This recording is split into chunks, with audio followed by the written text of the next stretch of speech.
कुछ रास्ते हम खुद चुनते हैं और कुछ रास्ते हमें चुन लेते हैं, लेकिन जब दो अजनबी एक ही दिक् के मुसाफिर बन जाएं तो वो राही नहीं रहते, हमसफ़र बन जाते हैं। उसी लम्हे स्क्रीन पर हिबा बुखारी का चेहरा दिखाई देता है, आंखों में खौफ और सवाल। वो पीछे मुड़कर देखती है जैसे कोई राज इसका पीछा कर रहा हो। अचानक ब्रेक लगती है, खामोशी छा जाती है और टाइटल उभरता है, तुम राही।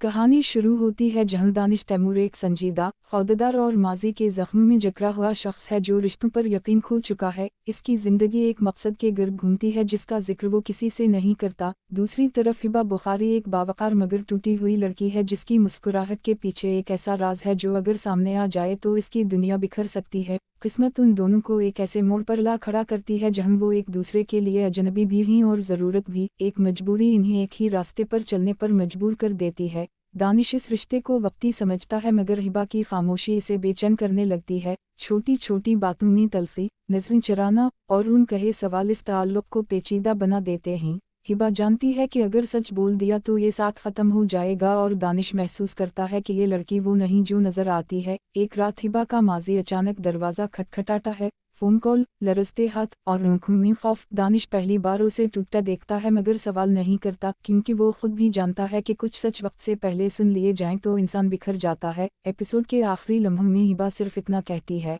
अगर मैं तुम्हें सब बता दूं तो क्या तुम फिर भी मेरे साथ चल सकोगे?